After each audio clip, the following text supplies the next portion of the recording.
एक बार एक गांव में एक साधु रहता था जो भगवान पर बहुत विश्वास रखता था। एक बार वह साधु पेड़ के नीचे बैठा था और भगवान को याद कर रहा था।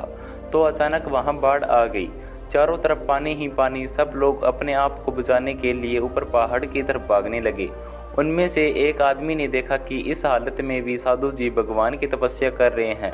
उसने सोचा कि साधु जी अपने आप को बचाने के लिए कहीं जा क्यों नहीं रहे। तो उसने साधु से बोला, अरे आप कहीं जा क्यों नहीं रहे, आप भी मेरे साथ ऊपर पहाड़ की तरफ चलो, नहीं तो डूब जाओगे।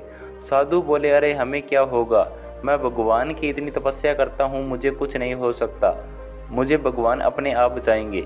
धीरे धीरे पानी साधु की कमर तक आ गया। अब लोग वहां से नाव लेकर जाने लगे। उनमें से एक ने कहा कि साधु जी, पानी आपकी कमर तक आ गया है, आप हमारे साथ चलो। तो साधु ने कहा, नहीं नहीं, भगवान मुझे अपने आप बचाएंगे। तो वह नाव वाला भी वहां से चला गया। कुछ देर बाद पानी इतना बढ़ गया कि साधु के सिर तक पहुंच गया और अब लोगों को बचाने के लिए हेलीकॉप्टर आने लगे। एक हेलीकॉप्टर साधु के पास आया जो कि आखिरी हेलीकॉप्टर था।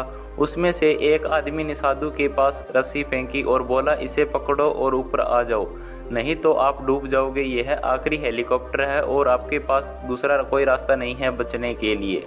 साधु ने कहा, यह रस्सी वापस ऊपर खींच लो और चले जाओ, मुझे भगवान पर पूरा भरोसा है, वह मुझे बचा लेंगे।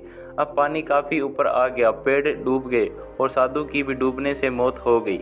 मरने के बाद साधु भगवान के पास गया और बोला, हे भगवान, मैंने पूरी जिंदगी आपकी तपस्या की, मेरा सारा जीवन आपकी आराधना करने में लगा दिया और मैंने इतने भरोसे के साथ आपका इंतजार किया कि आप मुझे बचाने आएंगे, लेकिन वहां मेरी डूबकर मौत हो गई और आप नहीं आए, ऐसा क्यों? भगवान बोले, मूर्ख इंसान, एक नहीं 3 बार आया था, वो तीनों बार मैं ही तो था, पहला पैदल, दूसरा नाव के द्वारा और तीसरा हेलीकॉप्टर के द्वारा, लेकिन तुम मेरा एक भी अवसर नहीं पहचान पाए। पता नहीं तुम किसका इंतजार कर रहे थे। दोस्तों, इसी तरह से जिंदगी में हमें ऊपर वाला बहुत से मौके देता है, लेकिन हम सब उस मौके को ठुकरा कर पता नहीं किस चीज का इंतजार कर रहे होते हैं कि वो होगा तभी मैं करूंगा, और इस बात पर अड़े रहने से एक वक्त के बाद वो मौका भी हाथ से निकल जाता है और हम कुछ नहीं कर पाते।